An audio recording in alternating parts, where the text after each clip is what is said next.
NC Pork. Good for the plate, great for the state. So, yeah. Kerry, you can't make that shit up.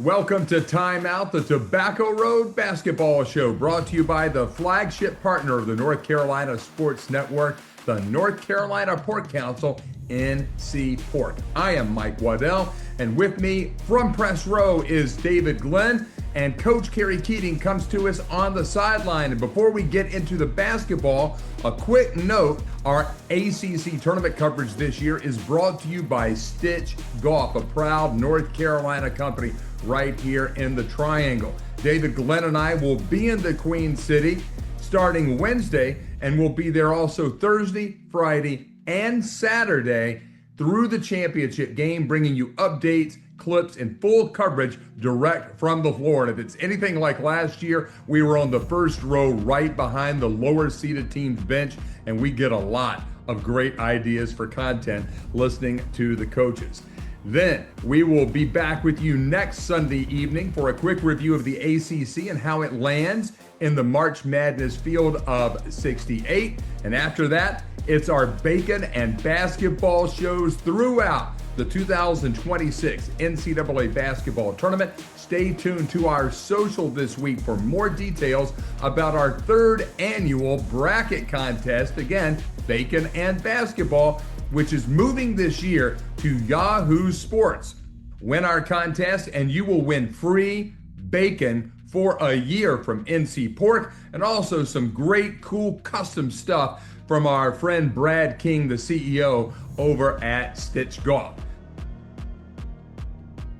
Here is the big board in the state right now, and it starts with the bold North State getting even bolder. High Point winning the Big South Championship for a second year in a row, and they punched their ticket to the big dance after finishing 30-4 under first-year head coach Flynn Clayman and getting that 91-76 win on Sunday over Winthrop in the title game. But wait, there's more. Queens winning the Atlantic Sun Tournament in Jacksonville 98-93 in overtime over the Fighting Pippins of Central Arkansas, riding 34 points and 10 made three-pointers from Chris Ashby to clinch its first ever NCAA tournament bid. And DG, let's go ahead and lead that off. What about those two bids here in North Carolina for High Point and Queens? Man, what can you say about the state of North Carolina and basketball right now? It could be a record year. It could, Mike, and we're probably most famous here in the bold North State for being the only place in the universe that has those three programs all in the triangle that have multiple national championships. There are only so many of those multi-title programs in all of college hoops, and we have three of them with Duke and Carolina and NC State. But sometimes what gets lost in the shuffle for our brand as a great college basketball state is the depth of the number of teams that we send to the big dance. You mentioned High Point, automatic bid as champion of the Big South. You mentioned Queens, automatic bid as champion of the Atlantic Sun. We know Duke's going as a number one seed. We know Carolina's going. We think NC State's going, although we'll talk about the Wolfpack's slide toward the bubble here recently. But that's five, Mike. The most any state has ever sent to any NCAA tournament in the history of the world, the record is 7. In our state, we have sent 6 teams to a given tournament. That happened 2 different times. So if we already have the 5 we just mentioned, and a bunch of our teams are still playing, seeking those automatic bids for the tournaments that aren't finished or some haven't even started yet, there is a chance that we get that all-time best 6 bids to the big dance just among our 19 programs here in North Carolina. And who knows, if enough miracles happened, we could even tie that all-time record of 7. Coach Kerry Keating, you were the head coach at Santa Clara. You've been an assistant coach at mid-majors and majors alike. But when you see teams like Queens and High Point getting that ticket punched, tell everybody what that means to a mid-major program, because that really is a life-changing day, not only for the players, but for the coaches and everybody associated with those programs. When you look at both teams, Mike and Dave, they have different paths but same results. And in the case of Queens, obviously it's a little bit euphoric because it's the first year they've been in Division One basketball officially, having made the transition from Division Two. Almost gave it away at the end there, but had some unexpected production from an 11-point a game score and Chris Ashby to come up with 34, give the team some confidence. And obviously now you're riding that wave and maybe what could be a first-round upset, because that confidence becomes contagious to the point where they're really not going to change anything they do. It's more of the higher seeded team maybe having to change to adjust to them. In the case of High Point, a little bit of relief. A team that hasn't lost since mid-January. And we had all the pundits talking about Miami of Ohio. But let's talk about High Point and where they were. Had they not won that game, they weren't going to get in that large bid. You know, we went through ad nauseum about all the teams that Miami didn't play. And unfortunately for High Point, they were in a little bit of the same situation. Had they been an at-large candidate, they took all of that out and they overcame that. What was their last loss was to Winthrop on January 14th. So a little bit of trepidation, knowing it could have been bookended in a disappointing end had they not got the job done. You know, but kudos to High Point for doing what they've been doing all year. They have good metrics on the defensive side, although they're not top 10, top 20 overall. You know, having a steal percentage that ranks number 2 in the country on defense. They don't turn the ball over. Conversely, they're 4th in the country stealing the ball when they're on defense. Same thing with turnovers. They don't turn the ball over, but they turn their opponents over. Good metrics that add up to a team that's going to be a dangerous first-round matchup for anyone that they see come next week.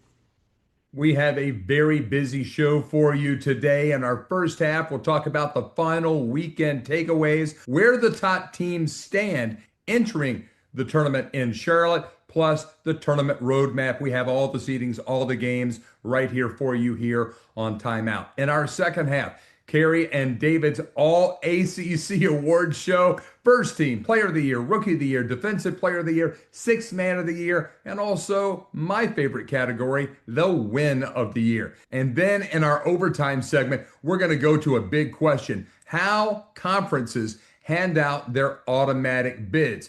Does it come through the tournament or does it come through the regular season? Which one is more important? We're going to see what these two experts think right here. So let's go ahead and get started here as we kick off Bacon and Basketball Month here on the North Carolina Sports Network.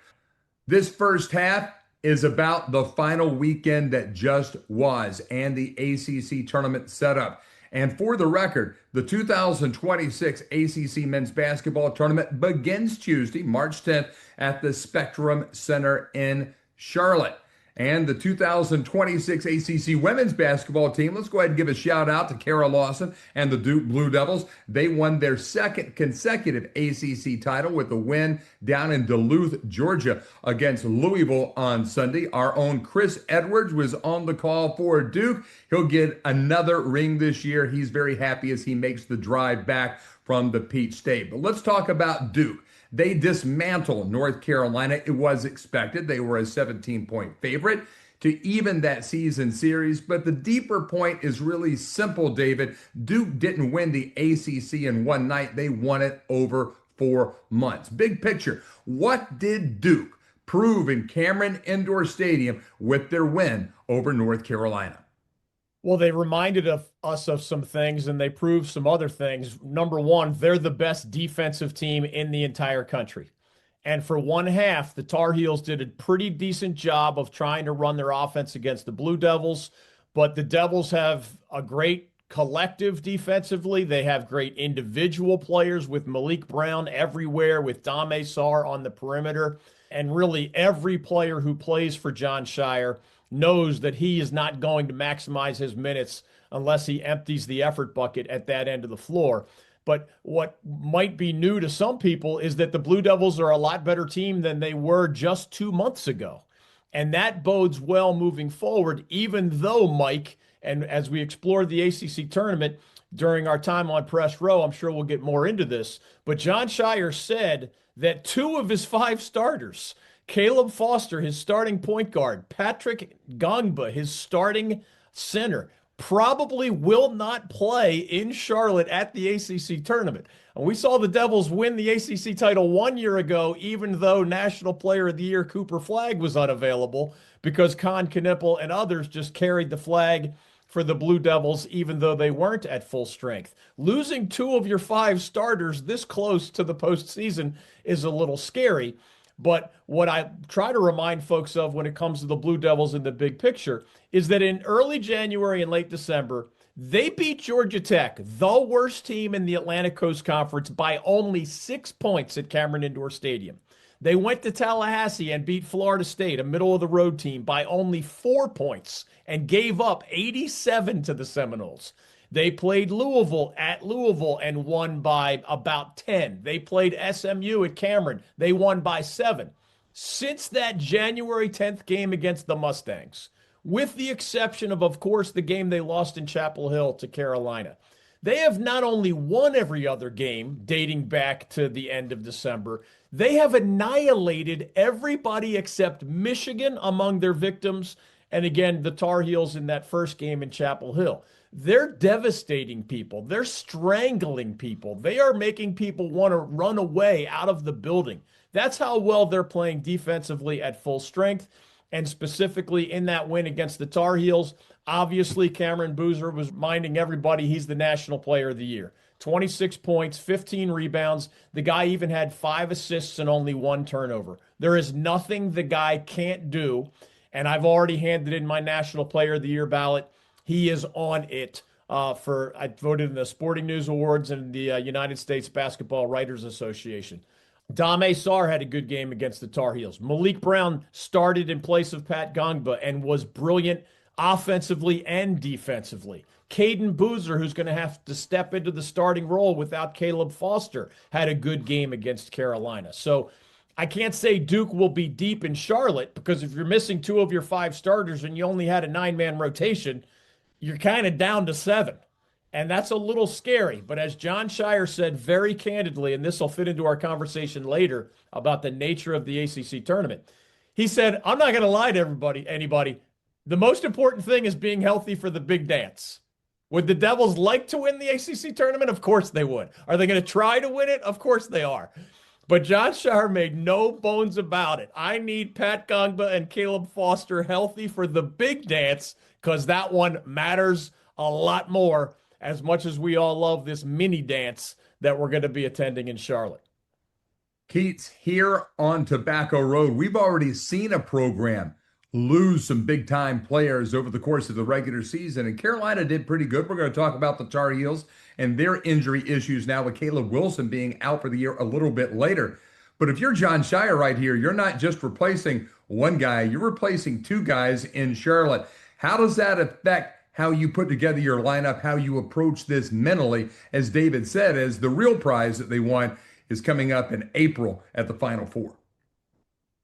Well, if you've been watching us on Timeout all season on NCSN here, you'll know that Dame Sarr's first team All-David Glenn team. He's a guy that all of a sudden was being talked about every single week without trepidation, but kind of in the background as one of DG's favorite players. It seems like each time we do this as a guy that David pulls out, and all of a sudden we get to the end of the year, and here's a guy that's one of the more important guys. He's been thrust into that category by way of the injuries. And what's really interesting is not only are Dame Sarr and Malik Brown difference makers now on the defensive end, but now they may become more rotation guys with Foster and Nabanga out. You know, there's an interesting caveat to this heading into Charlotte. Probably at this point, if the season ended, both regular season champions going away in the Big Ten and the ACC and Michigan and Duke are the 1-2 seeds, however you slice it. By virtue of their head-to-head neutral court win, you'd probably give Duke the overall number 1 seed over Michigan right now. Michigan just won the Big Ten going away over Michigan State today. It'll be interesting to see if any penalty is drawn against Duke if they don't finish the job and don't win the ACC tournament and Michigan wins the Big Ten tournament. You know, every year you have this conversation about whether the conference tournament is helpful, hurtful, necessary, unnecessary. And in the case of, I think, this year, having the number 1 overall seed may be more important this year when I think you're probably going to see, in all likelihood, 3 to 4 potentially number one seeds make the Final Four. I think we're just headed for one of those years that year. I just feel like those teams are that much better than the rest. And I don't see a lot of threats in the 4-5 and even the 2-3 seeds, depending on where UConn fits in at the end of the season. Having the ability to play through a big man who can pass the ball was the challenge that Carolina obviously addressed early on, and was double teaming Boozer as far away from the block as you can. Normally, when you bring double teams to try to neutralize a post player, you're doing it either on the catch on the block or on the first dribble. Very rarely are you doing it when he's 15 to 16 feet away from the basket. And Carolina was trying to figure out and was doing that early on. But the problem with the early double team when when Boozer was away from the block is it gave him way too much space to be the passer that he is. Against pressure or not, those assists kind of came because of what Carolina afforded them the opportunity to do. This is the strength of what Duke presents on the offensive end. The lack of rebounding early for Carolina, turnovers, letting Duke kind of dictate the pace they wanted to, and obviously playing at home let the game kind of get out of hand. But it'll be really interesting to see, as I get back to the point, if Duke can close the door on the season by winning the tournament next week without those guys, they will be going away the number one seed. There's only been 2 teams in the almighty Ken Pom ranking who have been in the top 10 from start to finish the entire year, and that's Duke and Purdue. And Purdue kind of slipped to a 10. Gonzaga's had a few days at 11, 12, here or there, but only one has started in the top 10 and firmly stayed in the top 10 in the culmination of offensive defense. This could be one of those years where Duke can have a run through the NCAA tournament at a historic pace if Michigan or if Arizona or if Florida doesn't make it to the Final Four. You might see Duke end up winning a Final Four game and potentially a national championship game by a lot. They're that much better. And the only way that's going to happen is with full health. And I think John, as David mentioned, does know that. So next week, to answer the question, is not out the window for Duke, but it definitely isn't as important as the time they're going to need to get those 2 guys back in the rotation. Because to have a 6-game run, yes, you're going to need a little bit of luck. You've earned the right to create your path as a number one seed when they get that and if they get it. But then you have to have a full complement of players to overcome any potential injuries that happen along that 6-game run. DG, about a month ago, this 2026 ACC tournament was looking a lot like one of those mid-90s ACC tournaments. A lot of teams were going to be competitive in Charlotte. Carolina has lost some of their luster with Caleb Wilson now being out for the year. Now with Duke maybe not playing 2 of their best players, it's wide open, but nobody's really stepping up right now and saying, hey, look at me. I mean, everybody's going in there and they're kind of leaking. Could this be the year that Virginia and Ryan Odom get it together? Because they're pretty much healthy right now. Could a first-year coach maybe win the Atlantic Coast Conference tournament? Hey, the door is open. There's no doubt about it. As much as we all know Duke is the best team in this league, again, missing 2 of your top 5, it just has to be felt. Now, maybe they pull it off as they did shorthanded a year ago. We'll see. But Ryan Odom has a really good team, and it's mostly healthy at UVA as the 2 seed. On the same side of the bracket, first-year coach Jay Lucas has a mostly healthy team as the 3 seed with the Hurricanes. But I'll tell you this, as much as we feel watered down in one sense, just Tuesday, guys, in the Tuesday games, and this foreshadows my All-ACC team a little bit, but I can't remember in the modern times when we have this 5-day monstrosity, the ACC tournament, rather than the 3 days it was for many years. Think of who's going to play on Tuesday. Abuka Akori of Stanford, I have on not only my All-ACC team, I think he's an All-American. First, second, third team All-American. He's that good, and he's going to be playing on Tuesday for a Stanford team that is now on the NCAA tournament bubble, but playing on day one of the ACC tournament. Boopy Miller will be playing on Tuesday in Charlotte for SMU, one of the best offensive teams in the ACC. Could the Mustangs get on a run? They don't lose because of offense. They're fun to watch. So you could watch Abuka Akori of Stanford in game 1. You could watch Boopy Miller of SMU in game 2. And you could watch Juke Harris of Wake Forest in game 3. There's only 3 games on Tuesday, and I just listed, I think, 3 of the top 10 players in the entire Atlantic Coast Conference. So whereas your point is well taken, it feels watered down in a sense, right? No Caleb Wilson of the Tar Heels, 2 missing starters for the Blue Devils, other missing players around the league. But man, if you have a tournament on Tuesday where all 3 of those dudes are worth the price of admission to watch play on a Tuesday at the Spectrum Center, and maybe their teams win and you get to watch them 2 days in a row. But so in that sense, it's an even more fun, star-studded, you don't have to sleep through day 1 of the ACC tournament. That's a lot of fun packed into the front end, but we're not going to know until Thursday the vibe of the rest of this tournament, and maybe some of the guys that we don't know their status physically, maybe we'll learn midweek who's going to play and who's not.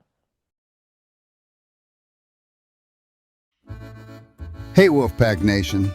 You already know that when we talk about the great traditions of NC State athletics, Amedio's Italian restaurant is right at the heart of it.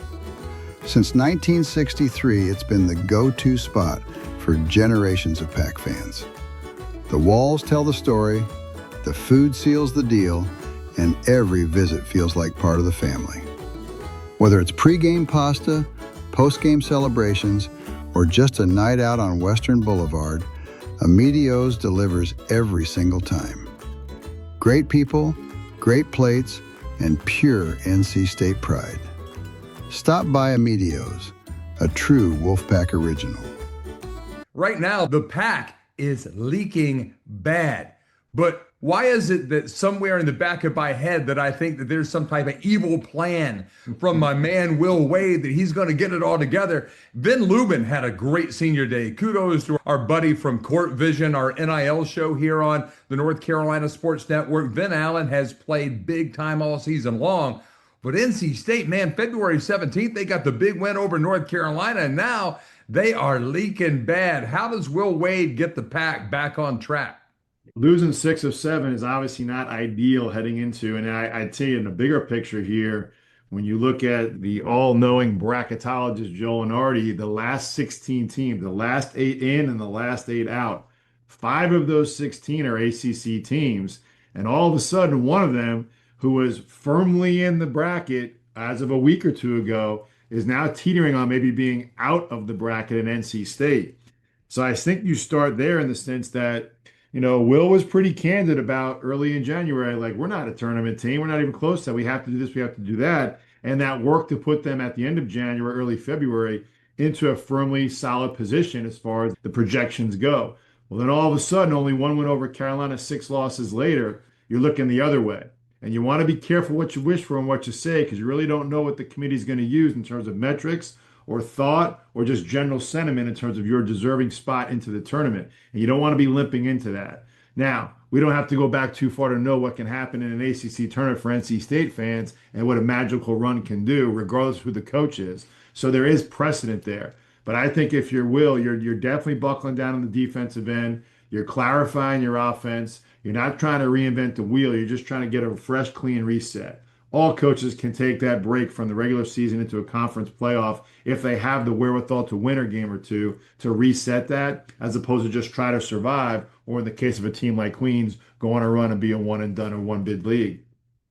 They got to find themselves again. They got to really get clarity. They got to know where the shots are coming from. They can't have any heroes out there. They got to get their defense solidified. And they got to know that making good decisions, taking care of the ball, doing the fundamental things that are going to win basketball games is going to be more important. Just get the first one. Whatever it is, whoever it is, do whatever you have to do to win the first game in the conference tournament, because your entire mindset shifts after that. Lose that first game, and it's going to be a long week in Raleigh waiting to see what happens on Selection Sunday. Well, that's certainly what happened a few years ago when Kevin Keats and the Wolfpack, DJ Burns, went on the big run to the Final Four. So, Keats, I want to ask you one quick follow-up right now. What's the quick fix that Will Wade needs to focus on in this very short turnaround before what is likely a rematch at noon on Wednesday against the Stanford Cardinal? Well, as David mentioned, Stanford comes in riding a little bit high. Obviously, they just beat them at their own home arena. So there's a confidence back there. Now, again, as we talked about those 16 teams, last 8 in, last 8 out. Now, all of a sudden, Stanford's in the first 4 out. So they're fighting for something a little bit more than NC State's survival. You have two opposite ends of the spectrum with a fine line in between. NC State trying not to fall out of favor, Stanford trying to fall into favor. So a potential tournament team in an out-bracketed game. Very rarely, and this is the power of playing in the Power Conference, very rarely is your first day of a double bye league going to be a game against a team that's either already in or projected to be in the tournament. So Stanford gains the benefit of playing NC State. By all means, they're going to do everything they can to take advantage of it. And one little nugget about Stanford, by the way, they will have been in North Carolina for 2 weeks. Talk about being on the road and being outside your own bed. A lot of things and a lot of external facts will overcome. 2 straight weeks they will be in the state of North Carolina between Raleigh and Charlotte to obviously finish up the regular season here in Raleigh against NC State and then stay to get to Charlotte for the ACC tournament next week. Whether or not that becomes a factor, it remains to be seen. But I think if you will, like I mentioned, you're doing everything you can to solidify your fundamentals, to get back to what you are defensively, to create a clear identity on offense, and not have any of the mental mishaps that they seem to be having at the end of these games that are costing them wins. And make sure that when that Stanford game comes around, you're ready to do whatever you have to do to win that first game and then move on to the next one and hopefully move yourself back up the ladder so you don't find yourself on the wrong end of the equation come Selection Sunday. David, you've been following ACC basketball for over 4 decades, and it seems like right now some of the polish may be coming off of Will Wade with some of the Wolfpack faithful. And in the dark web that Kerry and I work with sometimes with our friends who are still in coaching and their ADs, you're talking to media. One of the worst kept secrets around college basketball right now is the rumor mill about Will Wade. Is he going to zoom back to Baton Rouge and be the head coach of LSU? Does that chatter start to pick up a little bit right now? And I can't imagine what the reaction would be. Probably torches going down Hillsborough Street if Will Wade was to head back to Cajun country. Yeah, only Will Wade knows all the answers to all of those questions when it comes to the personal stuff. Would you leave NC State after only 1 year there? After talking so big at the original press conference where he did promise an NCAA bid in year 1, and I still think he's going to deliver that. But he even went to the degree of proclaiming that there was going to be a reckoning for the ACC and a reckoning in all of college basketball. We haven't seen a reckoning this year, but maybe he was referring to a multi-year period when he had more time to stack recruiting classes on top of one another with the Wolfpack. Those are bold statements. All 3 of us have been around for a long time. Coaches like to reduce expectations, generally speaking. He just went straight for the jugular, mocked, the UNC down the road as he was taking Van Allen Lubin in the transfer portal, and he actually delivered on that promise as well. Remember, he promised Carolina was too dumb to play Van Allen Lubin. Of course, Will Wade was smart enough to give him more minutes, and I think he promised he'd average 15 points and 8 rebounds for the Wolfpack with that increased playing time. Just as Will Wade, I think, is going to deliver on the NCAA bid, Van Allen Lubin averaged about 14 and 7. So that's pretty darn close to Will Wade's promised numbers back in his offseason rubber chicken circuit comments. But in the bigger picture here, Mike, the general rule of thumb is the Wolfpack playing so poorly. Again, we don't know on the outside all the answers to all those questions. We do know that LSU has more resources than NC State does. And if deep down inside, Will Wade just wants to be able to dial up a private plane every time he needs one without asking this person to ask this person to ask this person if he can get the private plane or whatever other budgetary or resource issue that might be on his mind, only Will Wade knows the answers to those questions. Back to this team, what Coach Keating mentioned, of course, is the starting point. You got to play better defense. Now, on timeout all season long, what have we said? Whereas Virginia and Duke were built in part with defense in mind, this NC State team was not. If you and I were asked to describe to an alien What is Darian Williams like? We would start with his scoring ability and his rebounding, and he's a facilitator from the wing. We wouldn't mention defense with Darian Williams in the first 5 things we mentioned, right? Trey Holloman's an undersized guard on the perimeter. We wouldn't mention defense first with him. Matt Abel's a sensational scorer as a freshman off the bench. We wouldn't mention defense first for an undersized center like Van Allen Lubin. It's not a rotation designed primarily with defense in mind, and the Wolfpack is paying the price for that. But every time you get asked the question, can you reverse a late season slide? I think it's hard. I don't think the Wolfpack's going to make a long run in Charlotte personally, but how can we get out of our minds? 2 years ago, Kevin Keats's team had lost 4 straight and 7 of 9. That was a Wolfpack team in the toilet before they turned it around, won the ACC tournament, and made a run all the way to the Final Four. So we don't have to wonder if it's possible. We saw it happen 2 years ago at NC State under a different staff, of course, different players, different circumstances. So the good news for State is very few teams have 5 or 6 offensive options. I've been to 39 straight ACC tournaments, and when you think one theme you see every darn year? The teams that can't count on additional supplemental scorers fall by the wayside because coaches plan for you. You have that sometimes quick turnaround, but if they know who your top 2 scorers are, usually somebody's going to figure out a way to limit them, and then it's up to those secondary scorers to deliver the goods. You can't do that to NC State.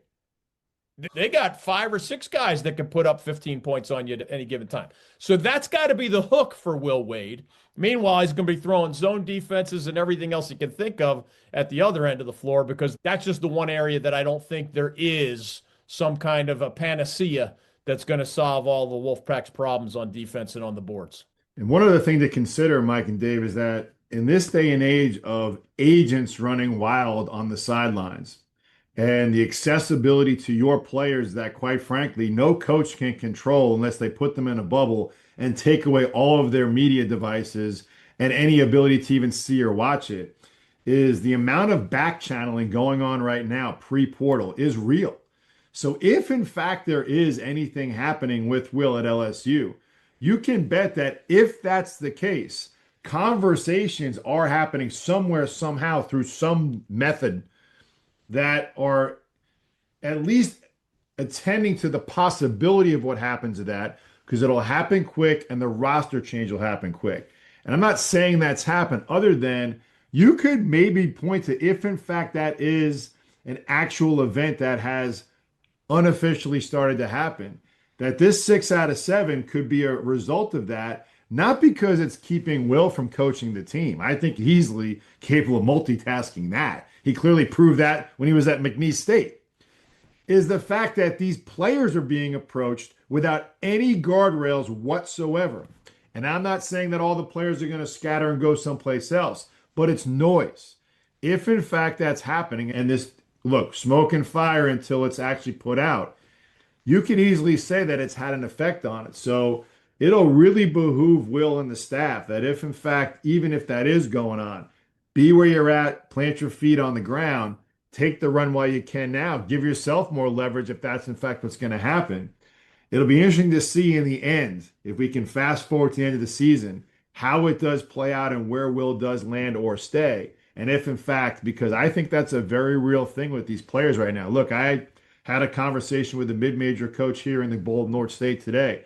He can't control the agents talking to his players. He just can't. It's inevitable. And it's a distraction. So it's a distraction at the lower levels for players that are being approached with the bag on the other side.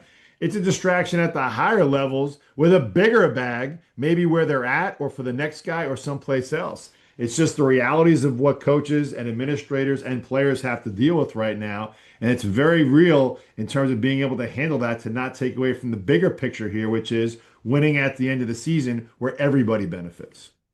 And now as we transition over to North Carolina, the Tar Heels have been without Caleb Wilson for a while. So they've gotten their feet under them, and they know how to play without the young fellow from down outside of Atlanta. And that's good news for the Tar Heels, even though they dropped one at Duke. But what's not good news is for the Carolina fans, man, their PTSD about injuries to big-time players is really coming up strong. Now, I'm old. I remember back in 1977 when my man Tom Lagarde went down. I remember in the 79-80 season when James Worthy broke his ankle, when John Tudor in 1984 at Carmichael Auditorium broke my heart when he took out Kenny the Jet from Archbishop Malloy, whose son just committed to Carolina this week. And younger Tar Heel fans will remember in 2012 when Kendall Marshall got hurt, and all of those teams could have won NCAA championships. And boy, would Dean Smith be remembered a little bit differently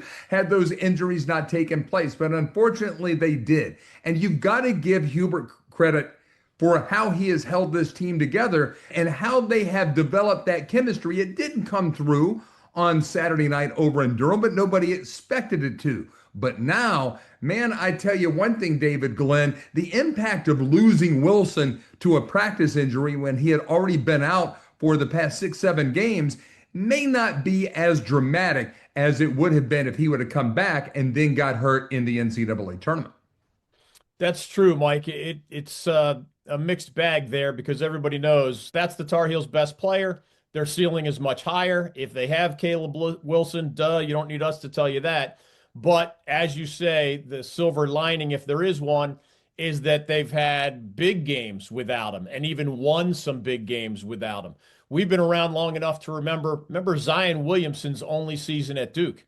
He had that weird torn sneaker injury late in the regular season. He missed the final 5 games of the Blue Devils regular season that year, but he was brilliant during March Madness. Remember, he came back for the ACC Tournament. He's the ACC Tournament MVP as Duke cuts down the nets again. Then he's brilliant again at the NCAA Tournament. They go all the way to the Final Four before falling short. I think that's the scenario Carolina fans were trying to envision with Caleb Wilson's first injury when everybody knew he was going to come back at some point. I agree that Hubert Davis has done a really good job. Henry Vessar, for the most part, has stepped forward as one of the 10 best players in the Atlantic Coast Conference. He helped lead some of those big victories over Louisville, at Syracuse, against Virginia Tech, etc. And the Tar Heels are a very difficult team to beat when Seth Trimble's playing well on the perimeter, as he usually does as a senior. Vessar is a very tough guy to handle at both ends of the court down low. Jaron Stevenson is a long, versatile guy who can play well at both ends of the court, but there's unpredictability in Carolina's backcourt. And we've been talking about that theme for several months. It's gotten better, but are the Tar Heels going to get the Luka Bogovacs who hit a bunch of huge threes in a big victory? Or are they going to get the Luka Bogovacs who looked a little out of sorts at Duke, kept turning the ball over, etc.? They need the good Bogovacs. They need the Seth Trimble that got on a roll offensively rather than the guy that's had some pretty cold shooting nights lately. They need the Derek Dixon who, as the Tar Heels otherwise got manhandled at Duke. Derek Dixon was the only guy that had a really good game for the Tar Heels. You get that Derek Dixon, that Luka Bogovacs, that Seth Trimble, well, then the Heels are a dangerous team. They don't have the Final Four ceiling. It'll be very tricky to make a 3-win run in the ACC tournament without Caleb Wilson and with that up and down backcourt. But I agree that Hubert Davis has done a good job. I agree that the Tar Heels have enough pieces that they can beat anybody. Almost anybody. I wouldn't pick them to beat any of those number 1 seeds we were describing in the NCAA tournament, but they're capable of beating almost anybody else in the country, as they showed winning at Virginia, as they showed beating the Kansas Jayhawks with Darren Peterson during the non-conference schedule, as they showed more recently without Caleb Wilson when they beat a pretty good Louisville Cardinals team that had gotten healthier by that point. So it's a guessing game. The shame of it is the Tar Heels' biggest dreams probably cannot come true without Caleb Wilson. And in that sense, it probably will be added to that list you described, Mike, where I'm old enough to remember that Kenny Smith team, 1984, that you brought up. Carolina lost more games in the month of March than they lost the rest of the season combined. You want to talk about an impactful injury? They lost once over 3+ months. Kenny Smith gets hurt, and they lost 2 games in March. I think they only lost 3 for the whole season. So, yeah, this stuff happens. It's beyond the coach's control. I'm glad we get to see the Tar Heels try to make a postseason run, but they need to, their margin for error is gone, is the best way to put it. And Caleb Wilson provided a heck of a margin for error when he was healthy. Now that's out the door, and the only way the Heels are going to make a run in either of these tournaments is if they get all of the key players hitting on all cylinders at the same time. As a lifelong Carolina fan, I'll hold up my ball right here that I got from my dad, and it's signed by Tom Lagarde. That's my 1977 ball. I remember it rained the night they lost that game to Marquette in Atlanta. I said, God was crying. Okay. When I watch Carolina basketball, man, and Keith, you're going to get this. There's nothing about this year's team that is consistent for me. And I will also say that it wouldn't surprise me if they won the entire thing in Charlotte or if they got beat on either Wednesday or Thursday. I don't know how to put this team into its proper focus. Help me do that, Kerry Keating. You've been on the sideline a lot. You've been a part of a lot of great tournament prep groups. So tell me, if you're Hubert Davis, what are you really trying to focus in on as you try to build the momentum down in Charlotte? Well, the one thing about Carolina, sans Caleb Wilson, is their identity has been fragmented this year by all the injuries and the lack of consistency in a lineup that's played the majority of the games together. Outside of Seth Trimble, who, if he gets on a heater coming Charlotte, could be that guy, a senior guy who takes his school, and obviously one of the last guys, if not the last guy, he'll ever play all 4 years at Carolina, and not only wins a game, obviously, in the home game against Duke, but maybe he puts them on his shoulders and puts them on a heater in the ACC tournament. We made a little bit of reference to this last week. The problem with that, and it's a good problem, but it's a kind of an interesting problem into the next step. If they do win the ACC tournament, and again, this goes back to the Michigan-Duke question about the committee putting weight on a conference tournament, and how do they put weight on Carolina with and without Caleb Wilson? Now they really don't have to put weight on it because they don't know if Caleb's coming back, because he's not coming back. So this is the team. If that team, this is the team that's going to present itself for March Madness, not will Caleb come back and we have to kind of speculate, move him up and down a seed line.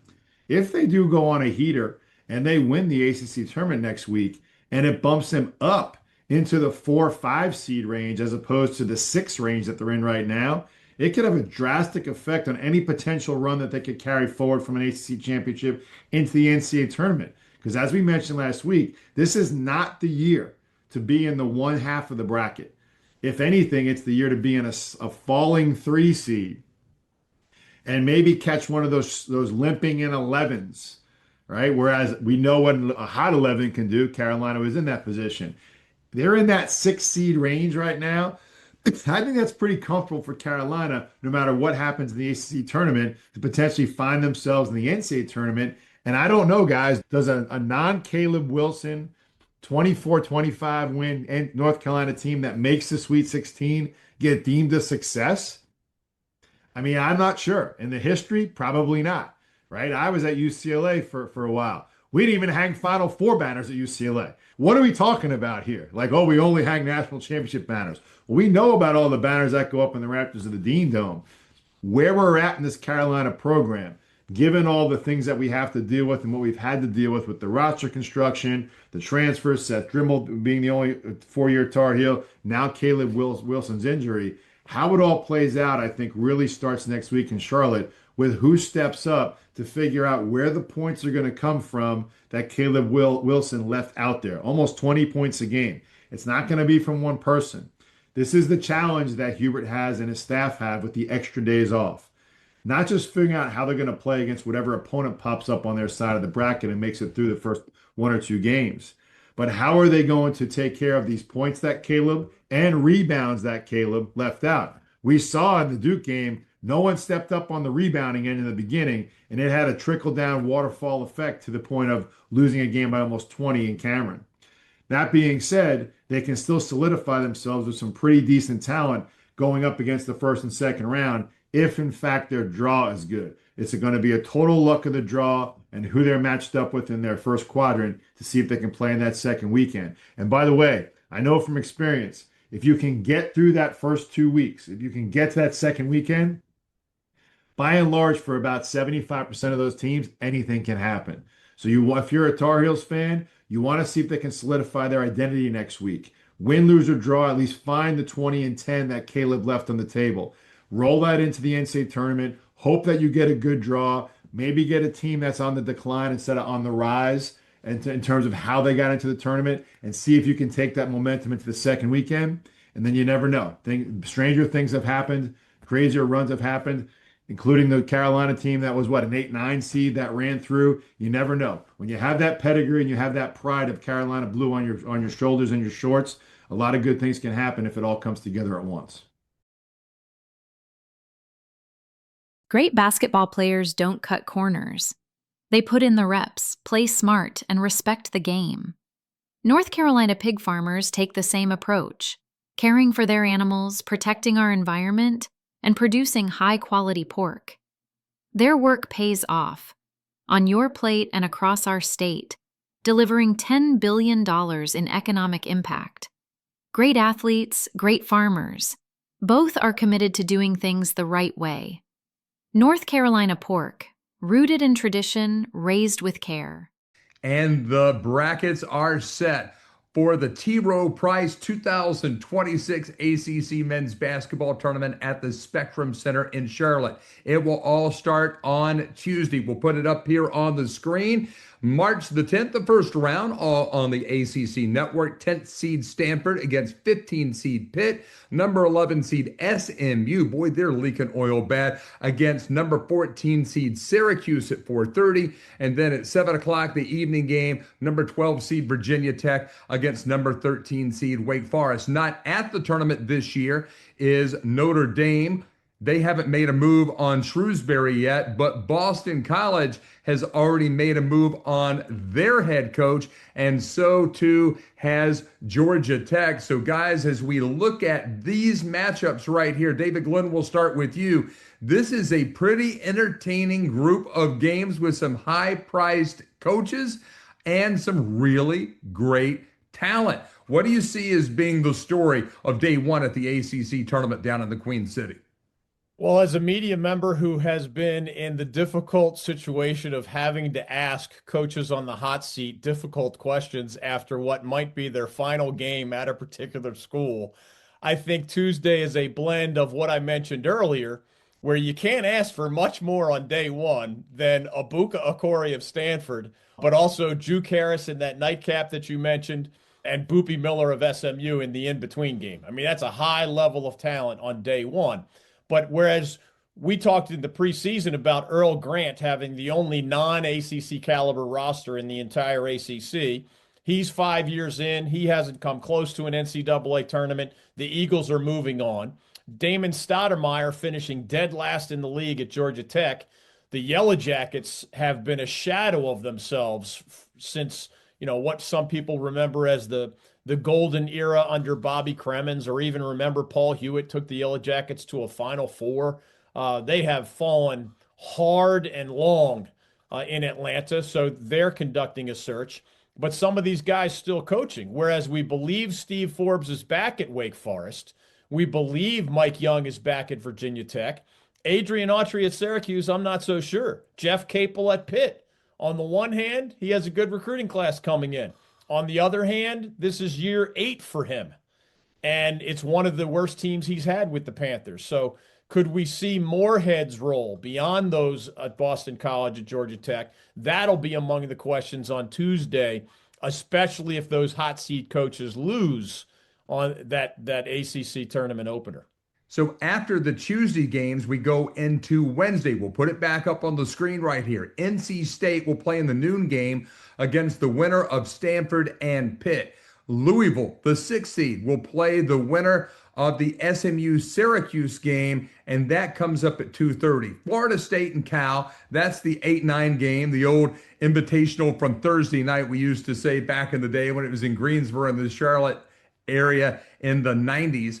And then in the evening game, it seems like Clemson, Brad Brownell is just destined to play in the last game on Wednesday. Clemson against what will be the winner of Virginia Tech and Wake Forest. Assuming that Stanford, SMU, and Virginia Tech win those games, who do you see as maybe the surprise team that makes it all the way to Thursday, David Glenn?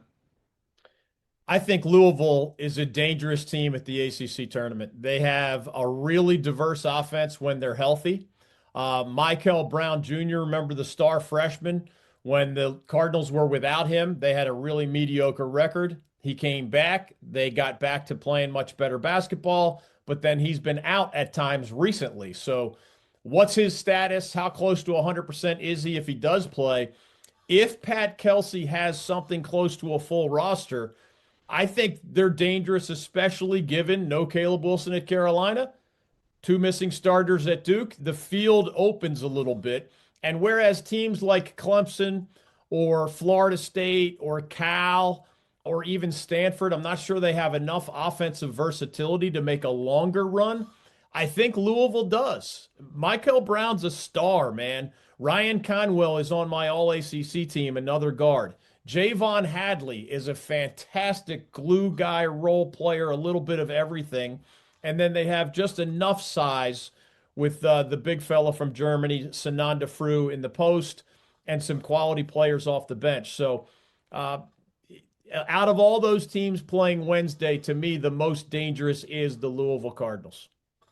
So Keats, DG likes the Cards. I like Clemson. Who do you see as maybe a surprise team that would make it on to Friday and perhaps upset one of the top 4 seeds, Duke, Virginia, Miami, or North Carolina? Well, I'll say this from a surprise. It's not necessarily a surprise that they are playing well. It'll be a surprise if they win, and that's NC State. At this point, we talked about their struggles here down the stretch. So if it's any surprise of who wins on Wednesday, in my mind, obviously Louisville, as DG pointed out, being maybe the strongest team to win a game and go through and potentially have a chance to win on Thursday. If NC State wins on Wednesday at this point, I think it would be a surprise given all their struggles here at the end of the season. So I'll take a little reverse approach on that one. As far as Thursday goes, I think it's easy to look at the other side of the bracket outside of Duke. I think we're pretty clear that even if Carolina holds serve and makes it into that 1-4 matchup, I think that Virginia-Miami winner, whoever's playing well on Thursday and gets into Friday, I think carries some momentum into potentially giving Duke a run for its money if Duke is that matchup in the final game on Saturday. In the fact that if Duke is playing without 2 of their players that haven't played or in walking boots and can't affect this game, that could be one where they end up losing the ACC tournament final just due to the fact that it's another game in another day and back-to-backs. And clearly it's only talking about 2 games and not the Sun Belt having to win 4 or 5 games, which, by the way, not to divert too much, might have a 7-10 matchup in their final, which would mean 5 and 6 straight days for those teams to play. We're not talking about that with ACC basketball here, but it is back-to-back days. Even in the NCAA tournament, you have a day in between to recover, rest, get healthy. If you're nursing an injury, that's just a pain tolerance.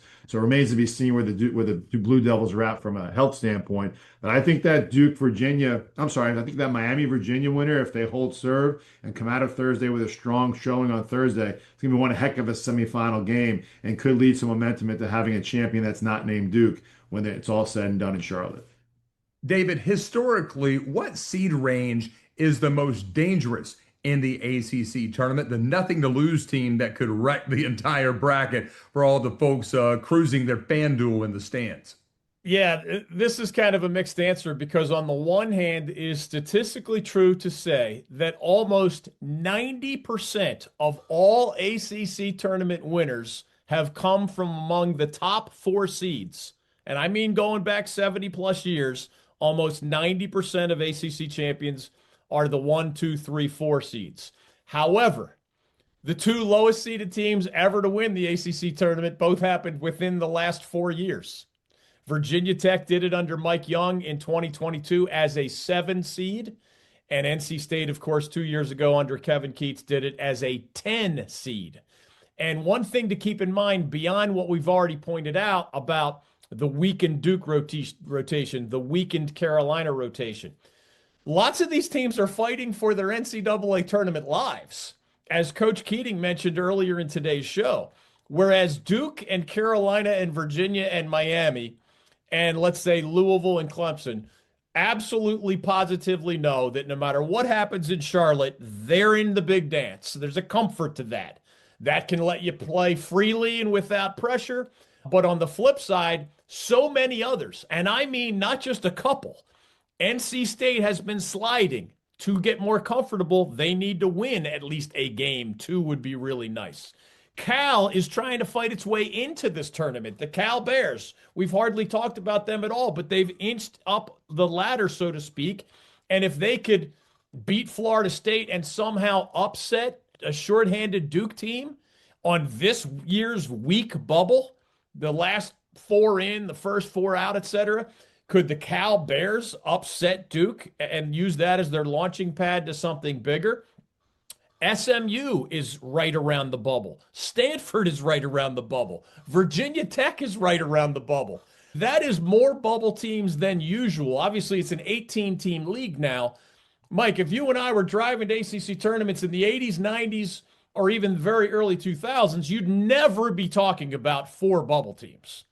Because back then it was the 8-team league or a 9-team league, 12-team league. Well, now we have an 18-team league. And yes, 6 or so feel good, led by Duke, a projected number 1, of course. But 4 or 5 are still in the conversation. That's a lot of do or die type scenarios that are awaiting us in Charlotte, and that should make it more fun for everybody. It really should. We're going to have a lot of fun. We'll be in Charlotte starting on Wednesday. David, Glenn, and myself, and all of our ACC tournament coverage is presented by North Carolina's own, the #1 golf brand in the Bold North State. We're talking about Stitch Golf. Dress your game. Let's now go to the award ceremony. I couldn't get Stitch Golf to give me a tuxedo golf shirt, so I'm just wearing my best navy blue right here, trying to be dignified for you as we get into these postseason awards. Now, they're going to be announced officially, but why not just go ahead and do it right here? First thing as you're consuming this content on Monday morning. David, Glenn, and Coach Kerry Keating, let's start out, DG, with your first team 2025-26 All-ACC group.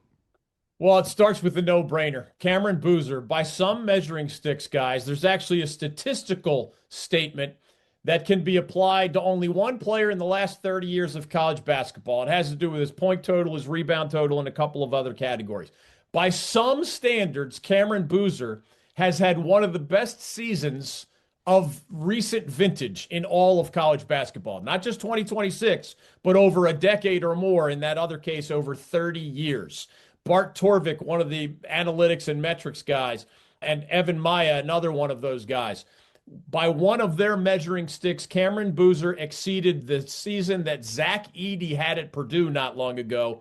And Boozer is, of course, as a result, the no-brainer National Player of the Year on my ballot and everybody else's. So if he's the National Player of the Year, he's going to be on your first team All-ACC ballot. I know Caleb Wilson missed this run of games down the stretch, but he did enough in the 20-plus games that he did play for the Tar Heels that he was the second name on my first team All-ACC ballot. You can average 20 points a game, 9 rebounds a game, shoot almost 60% from the field, lead the way he did even as a freshman, play at both ends the way he did, be the lightning rod for the Tar Heels as they made something of their season prior to his injury. He was an easy name to write down. I ended up putting Ibuka Okori on my first team. If you can lead the ACC in scoring, and he has at 23 points per game, while being efficient, and I mean the guy's got a 2-to-1 assist turnover ratio as a guard. He's got about 50 steals, which is among league leaders. He shoots 80+% from the line. He shoots 35+% from three-point land. He shoots 45+% on field goals. He helps with rebounding. He hardly ever leaves the floor. He averaged about 35 minutes a game for Coach Kyle Smith. The first 3 names on my list were actually all freshmen: Cameron Boozer, Caleb Wilson, and Ibuka Okori. You knew I'd put Boopy Miller on there. If it wasn't for Boopy Miller, SMU wouldn't even be near the NCAA tournament bubble. That guy rarely leaves the floor. That guy's averaging almost 20 points per game. And again, he does it efficiently. This is a guy 87% from the line, 41% from three-point land, better than 2-1. He has almost 200 assists on the season, almost 50 steals. These are huge numbers that, along with the eyeball test, obviously, he's as quick as anybody in college basketball. And I ended up adding Trey Donaldson, the point guard from Miami. He's the senior transfer from Michigan. The Miami Hurricanes got the third place slot in this year's ACC under a first-year coach with a completely reconstructed roster. It was either Malik Renew, the big fella, or Trey Donaldson, the guard. And I just felt Donaldson's toughness, mentally and physically, his 35 minutes per game, his numbers were good, 17 points a game, good three-point shooter. He had almost a 3-to-1 assist-to-turnover ratio. And I just love those bulldog mentalities, man.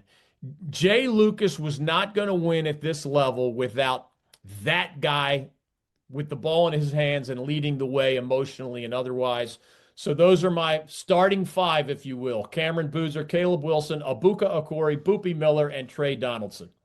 Okay, so that's the story from Press Row. Keats, come to me from the sideline. What did David leave out that you would put in with your coaching hat on? Well, there isn't too much I think I put in or leave out, but I think when you look at the totality of it, and I think he's spot on, obviously, with the Miami success having to do with Donaldson. You might want to make an argument that the success of Virginia had as much to do with Tice DeRitter as anything else. So if there's one guy that maybe deserves to be on that team based on how his team did this year, it might be DeRitter at Virginia. Hard to argue with the other five, although I love putting guys on the all-DG team. And Boopy Miller was, along with our guys from Duke, easily Dame Sarr and Boopy Miller. I feel like I've heard about those guys forever if you've been watching our show. That's because back in December, DG was bringing them up. So the all-knowing prognosticator that we know as David Glenn, spot on this year with guys that had great seasons. Boopy, very deserving. If there's anyone that maybe could sneak on there based on the fact that their team did very well this year at Virginia, it would be. Okay, so we're going to go ahead and fast forward right here and save you the opportunities from hitting that little button on the Apple Music or the Apple Podcast thing. The freshman of the year and the player of the year are Cameron Boozer of Duke University. I voted for you, Van Allen Lubin. I voted for you, Van Allen, but you didn't get that award. But let's move ahead now to Defensive Player of the Year in the ACC. Coach, we'll start it out with you. Well, this is going to obviously be tainted towards the fact that the number one defense in the country is a team defensive award. But I think it'd be really hard not to choose one of the Duke players, whether it was Dame Sarr or whether it was Malik Brown, because of the impact that they had on the entirety of the defense that the Blue Devils play. You want to point to a guy that maybe blocks a lot of shots. You want to point to a guy that gets a lot of steals. You want to point to a guy that does what Duke created, take charges. They created that stat way back in the day to create national players of the year on the defensive ilk. And kudos to Coach K for doing that, to elevating his guy. But I think if you really look at the guy that had the biggest impact on the team defense at Duke, it'd probably be somewhere between Malik Brown and Dame Sarr. And I think if you're going to have that type of efficient defense as a team, you have to choose someone off that Duke squad as the Defensive Player of the Year. DG? Yeah, I went with Malik Brown, and I handed in my 5-man ballot, and there's a lot to choose from. But Malik Brown, guys, has as quick hands as anyone I have ever seen in college basketball.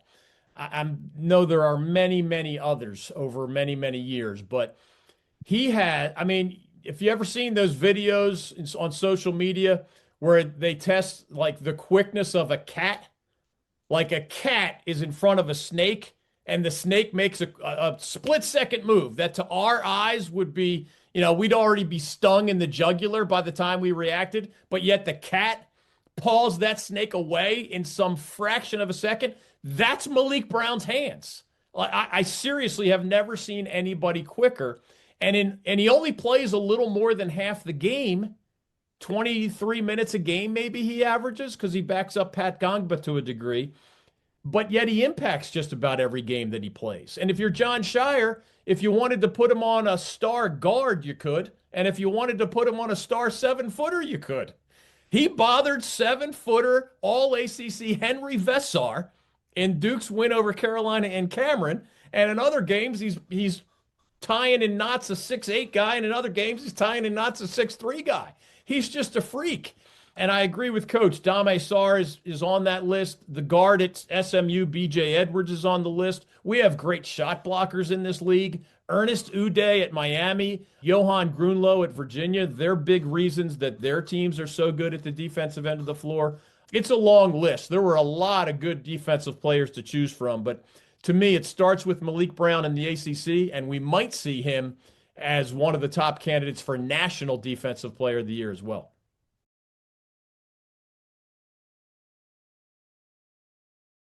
On the road to Augusta, we honor the places where history lives, not just in trophies, but in the soil beneath your feet.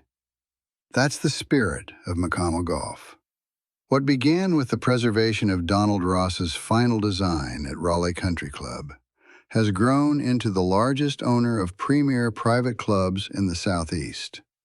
Today, their portfolio spans 17 exceptional properties across the Carolinas, Tennessee, and Virginia, featuring courses designed by legends like Ross, Pete Dye, Tom Fazio, Arnold Palmer, and Greg Norman. And consider this: Sedgefield Country Club, home of the PGA Tour's Wyndham Championship, is also where the Atlantic Coast Conference was founded back in 1953.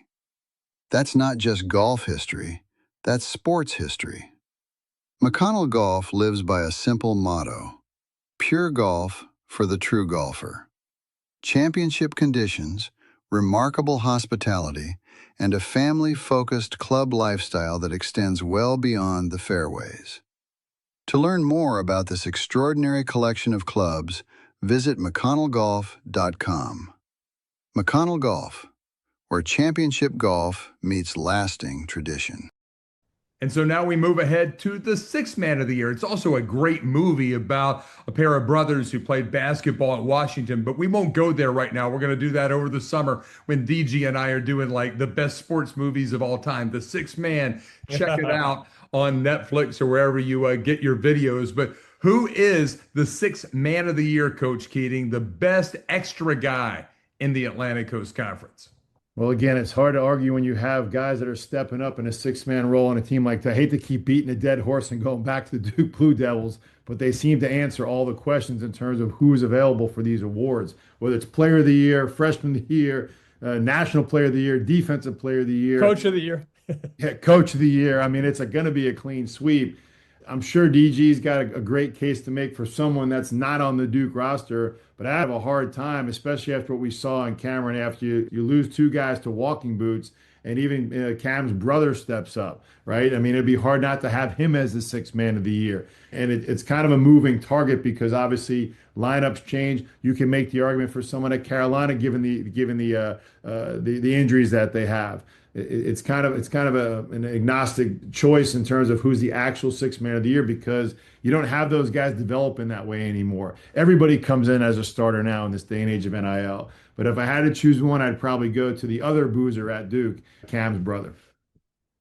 I went with Chance Mallory at Virginia. And this category, guys, cracks me up because when you get solicitations from the various ACC schools, a lot of the time, and this rule has changed over the years. I've been voting for a long time. It used to be a rule, and it makes sense to my lawyer's brain. If you start a certain number of games, you are not a candidate for sixth man of the year. And they changed that rule, and they made it more subjective. So you will now have universities nominating one of their guys for sixth man of the year when they've started a majority of the games. Now, am I a renegade if I refuse to vote for one of those guys because I think, the sixth man of the year should, come off the bench? At least the majority. Like if you play, most of these teams played, 31 games? If you started 16 or more, you're out. No matter how good you were, I'm going to throw you a different bouquet. I'll buy you some freaking roses. I'm not giving you the sixth man of the year award. If you started a couple times, that's different because you're still fundamentally a sixth man. Chance Mallory is a freshman at Virginia who was a huge part of their success. He's a Charlottesville kid. He had originally committed to Tony Bennett that far back, to play for the hometown Cavaliers. He was not like, a top 20 high school senior, but just did everything right and has continued in that path with UVA. That the BYU transfer, Dallin Hall, is the starting point guard at UVA. I don't believe Chance Mallory started a single game, which makes me like his candidacy even better for an award called the Sixth Man of the Year. But he is smart for a freshman. He is unselfish. I think you could make a case that Chance Mallory off the bench was UVA's second best player this year. Obviously, Testa Ritter was their best player. But he averaged double-digit scoring. He shoots almost 80% from the line. He hits 35% of his three-pointers. His assist-turnover ratio was 3-1. A lot of ACC coaches look at their bench after their starting five and don't feel great about anybody. As Coach said, Duke is the exception, right? John Shire loves Malik Brown, loves Caden Boozer, especially late. But he's the exception. I think, to me, Chase Mallory was the best example in the league of when you go to your bench. I actually think he's a better player than the guy starting in front of him, Dallin Hall, who's a good player, but Mallory does even more things and got even better late in his freshman year. Who had the biggest win this year in the ACC? Not just because it was a big win, but because it was maybe something that people did not expect. Kerry Keating, you picked off a lot of big-time wins in your career on the sideline. Who did the best job this year in the ACC? Well, as much as I'm giving Duke praise for everything they're doing right, they're going to get praise for doing something wrong, which was losing a game at Carolina, easily the win of the year, because it was the only game that they lost. And that it could have been anybody that beat him, but only one team did. Obviously, the emotional game that the Carolina Duke game is, whether it's the one before the end of the season or end of the season, it had all the flavor of every classic Duke Carolina matchup. Unlike the one that just transpired this past weekend in Cameron, obviously a lot closer, a lot more dramatic, and capped off by the four-year player, Seth Trimble hitting the big shot at the end of the game to win. And obviously what could be potentially the last Carolina Duke game in the Dean Dome, who knows? But I think that's easily the game of the year. Yeah, I agree. And Coach and I did not talk about this ahead of time. I'm just not sure how many different places you could have gone. There were other great games in this league this year, but think about it. This is one of the most famous rivalries in all of sports. That game turned out to be the only game that Caleb Wilson will ever experience in the Duke-Carolina rivalry.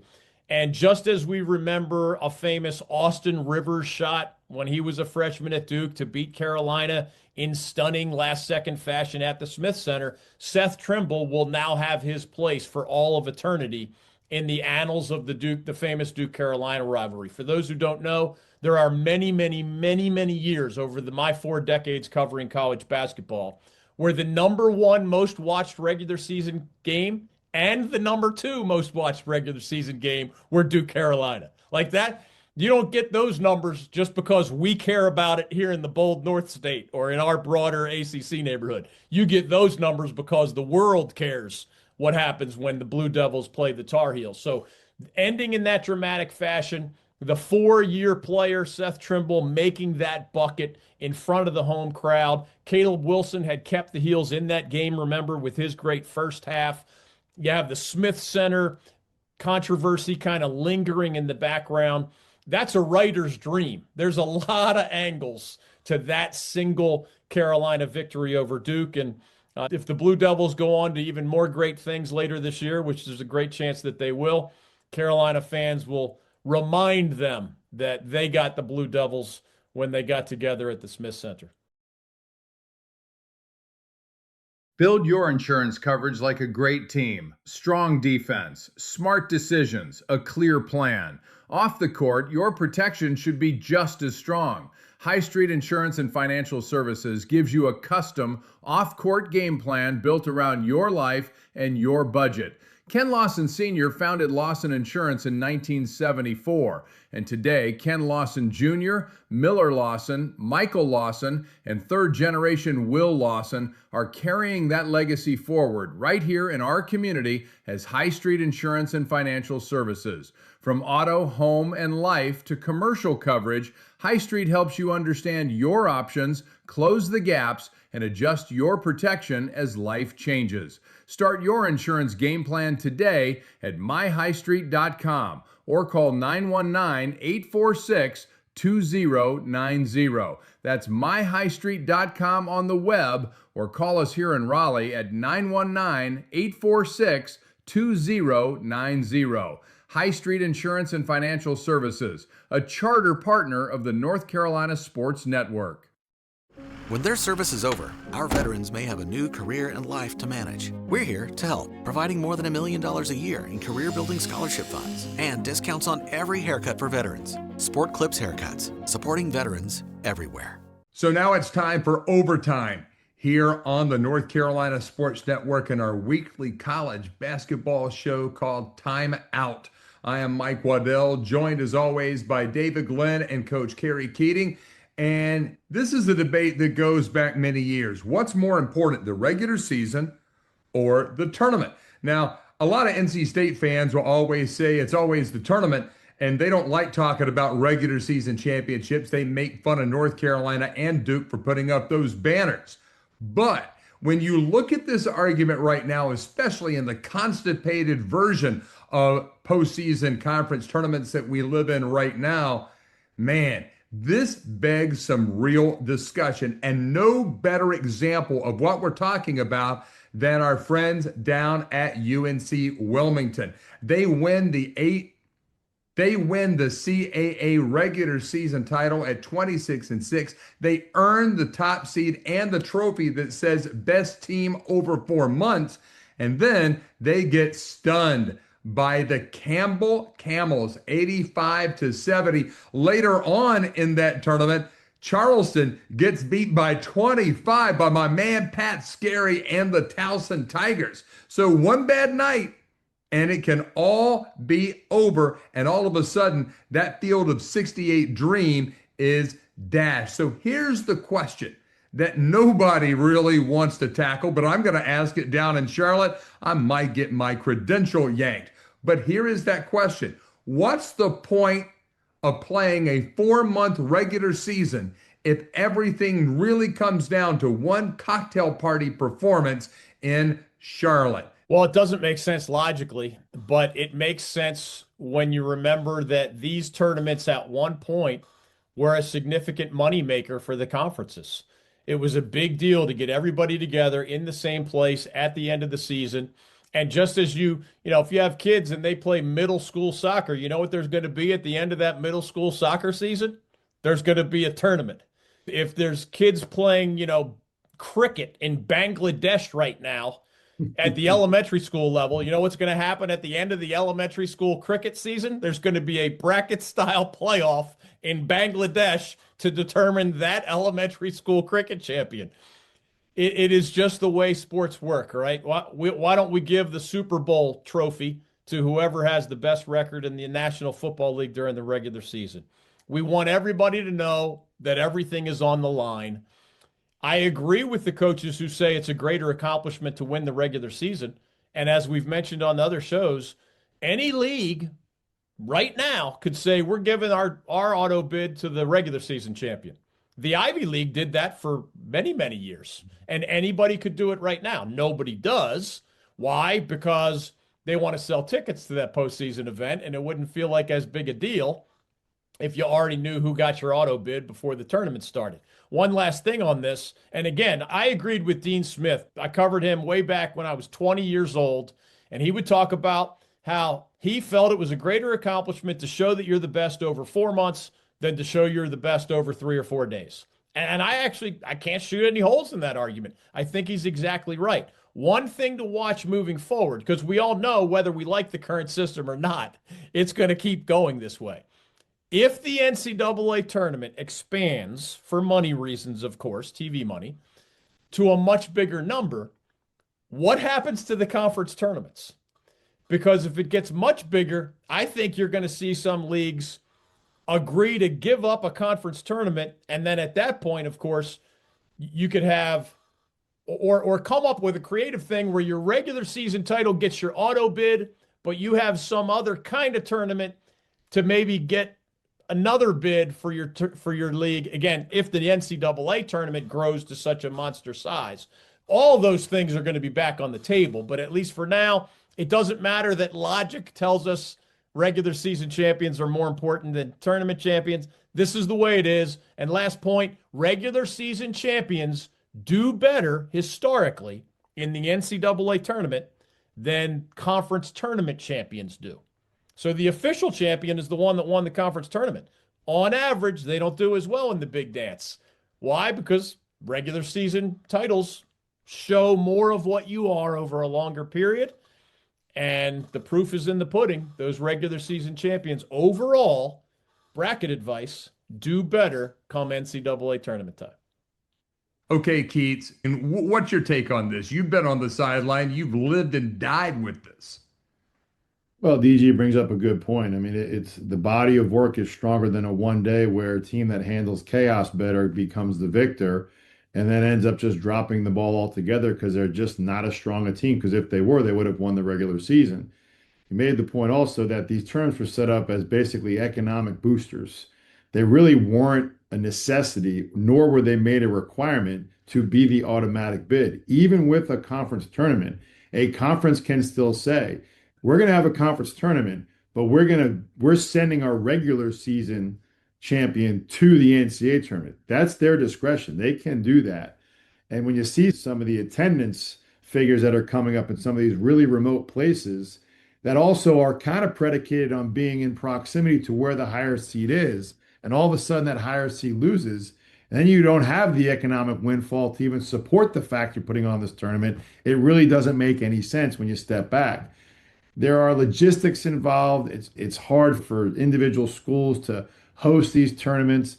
But unless, in my mind, you're going to give the number one seed the right to host the tournament at their arena and gain that advantage, there needs to be some more advantage if you're going to have a postseason conference tournament to the team that earned it. Now, I'm not also in favor of what the Sun Belt is doing by forcing a team to potentially run a 7-day gauntlet to have to win back-to-back games and risk serious injury while trying to be the representative. Now, in the Sun Belt, you're going to find potentially the 1 seed, which could have been any one of 7 teams, given a 1-game difference between the 1 and the 6-way tie for second. And now a 10 seed that finds itself in the semifinals, having swept the 2 seed twice during the season and already beaten the 1 seed before. So there isn't that much of a difference. So you can make the argument going both ways. But in the end, Troy still won that division, or won that conference, if you will, by the requisite game to beat all the 11 and 7 teams. They won the regular season. Why are we doing this? I think it's all going to go away here before all is said and done, because the economic windfall is just not there for those conferences. And I don't know what the last conference to hold true to the regular season champion just going. I remember the days before I got to UCLA, and one of the last, if not the last major conference, I think the Big Ten, but certainly the Pac-10, did not have a postseason tournament. And they kind of felt pressure that they had to, given the fact that it became this spectacle at the end of the year. I think this all gets fleshed out in the end. As far as being on that side to know you can make that magical run, David makes a great point. Usually you exhaust all of your luck or all of your stars aligning if you're one of those lesser teams with a losing record or a subpar top of the league record to win your conference tournament. And yeah, it makes for a good story and it's euphoric, but by and large, you're going to end up going to the NCAA tournament and losing by 30 and say, well, it was great that we were here. So really, what's the advantage? Because I think the way that they've set this up, it also behooves you as a lower conference to put your best product forward for shares of the tournament that are only gained by winning more games. So there's really the best way for that to get accomplished is put your best team in there. Figure out what the best team is. Even if you just took the top 4 and just rewarded the top 4, if it was that close and said, okay, we're going to play a 3-day, 3-game tournament, 2 in the semis, 1 in the finals at the top seeded arena or the top seeded campus. Now you're giving yourself a chance to gain more units because those teams potentially have the ability to potentially win 1, if not 2 games in the NCAA tournament. That economic impact far outweighs any economic impact, if at all, that you're going to have by having a conference tournament. It's one of those age-old questions that may take care of itself. It's fun to be on the winning side when you get there, but in the bigger scheme of things, the difference that it really makes when you take a team like Wilmington. Great season, all expectations to potentially be a team you don't want to play in the NCAA tournament. Well, now you don't have to worry about playing in the NCAA tournament because they're one and done and out, and they'll be watching from the outside looking in. It's time now for the final word here on Time Out, the Tobacco Road Basketball Show. We're going to hear from DG. We're going to hear from Coach, but I want to put a tease out there for something that's coming this week on ncsportsnetwork.com. I've been going to ACC Tournament since 1970. That's when I went to my first one, and it used to be the pinnacle of my year. But coming up on ncsportsnetwork.com, I'm going to share with you a column to where I'm taking a play off of the SEC, and it said it's the ACC Tournament. It just means less. That's coming up. We've kind of teased it back and forth, and I'm going to get some comments now from DG and from Kerry to put into that column. It's going to be a lot of fun. But with the final word this week, we're going to start with Coach Kerry Keating and then give the Dean of ACC Media, David Glenn, the chance to bring it all home. Keats, what's your final word this week? Well, this is kind of where the ACC just resets itself, getting ready for postseason, and the real postseason being the NCAA tournament. You know, everything that happened over the 4 months kind of puts you in a hierarchy to kind of earn your spot. And we talked about how it can be beneficial for a team like Stanford coming in and riding a little bit of wave, potentially Cal sneaking in. Also on the downside of NC State have to shore things up. So it's about execution. It's about keeping your identity. You know, the teams that advance usually have two things, and I'll actually put a caveat, maybe 2.5 things. Guards who make great decisions under pressure because they're your primary ball handlers, and defense that travels when shots don't fall. We know who has that. We know who has a guard and a half in a big man who can make guard-like plays. But the half is now, are you healthy enough to sustain that in the ACC tournament? Clearly, this is where Duke sits on that line of being capable, but without two of their top players potentially wearing walking boots on the sideline. But if you have those two things, really those three things, health on top of really good guards to make good decisions under pressure, defense that travels when the shots aren't falling, and who knows, they never will, you got a chance to cut down the nets. And my final word, Mike, is just about the nature of March Madness, which is one of my favorite times of the year in sports and otherwise. Whereas it is true that whether you're talking about the ACC tournament or the NCAA tournament, that roughly 90% of the time, a top 4 seed ends up cutting down the nets. In the ACC tournament, historically, 70 plus years, 90% of the time, the champion is either the 1, 2, 3, or 4 seed. The NCAA tournament hasn't always been seeded, so we're going back almost a half century with this statement. But the NCAA tournament, about 90% of the time, champion comes from the 1, 2, 3, or 4 line. Whereas that sounds predictable, that sounds chalky. Just remember that 10% of the time we get surprised, and 10% of the time is enough to keep you coming back. And even if a Cinderella type story does not happen at the ACC tournament or the NCAA tournament, how fun are the stories that come close, even if they don't necessarily go all the way through the wall? Our friend Jim Larinaga took 11 seed George Mason all the way to the Final Four in 2006. Our friend Shaka Smart took an 11 seed VCU all the way to the Final Four. That one was in 2011. We've seen Wichita State get there as a 9 seed. We saw Jim Boeheim of Syracuse. Remember, he won the national title with Carmelo Anthony. But when we got to know him in ACC country, he was taking a 10-seed Syracuse team that had its fan base give up on it. He took that orange group all the way to the Final Four. Loyola Chicago, 11 seed. UCLA did it not long ago as an 11 seed. Florida Atlantic was in the Final Four 3 years ago. NC State, of course, we know that story well, made it to the Final Four as an 11 seed back in 2024. Similarly, the ACC tournament can be chalky, but Virginia Tech as a 7 seed under their current coach, Mike Young, that was only 4 years ago. Kevin Keats takes the Wolfpack to cut down the nets as a 10 seed. That was only 2 years ago. And to broaden out real quickly, we've been around long enough to see there have been, say, a Dean Smith team that you thought would win the title, and then it doesn't, There are some star-studded squads that fell short. I covered his 1993 team that did win it all. And whereas his 1982 team, remember, started with Michael Jordan and James Worthy and Sam Perkins, that's easy to understand. 1993 was a good team, but there were plenty of other good teams that could have won it that year, and the Tar Heels did.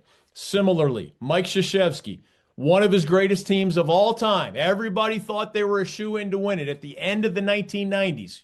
You know what? They came close, but they didn't win it that year. And yet in 2010, you're telling me that Mike Krzyzewski is going to have a starting center, Brian Zubek, a starting power forward, Lance Thomas? Those are two of his 5 starters, and he's going to win the whole thing? It happened. So when you think it will happen, sometimes it doesn't. When you think it won't, sometimes it does. And that applies even to the greatest coaches and the greatest programs in the history of college basketball. And even if most of the time what we expect to happen unfolds to some degree, man, those 10% Cinderella years and those thought he would, but he didn't think he could, but he did, all of those stories add up to the magic of March Madness. And I'm glad we all get to celebrate it together again this year. This is the North Carolina Sports Network. From the high country to the Outer Banks, on courts, fields, and fairways, we tell the stories of the bold North State. Follow us on social media at the NC Sports Net. We're the exclusive home of The David Glenn Show, coach-driven analysis of football and basketball.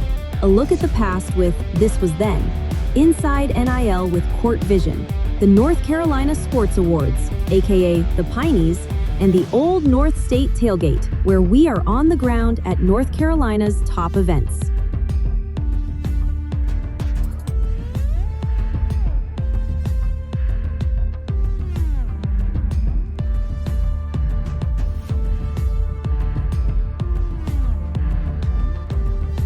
Our foundational partner is NC Pork, raising the bacon, raising the bar.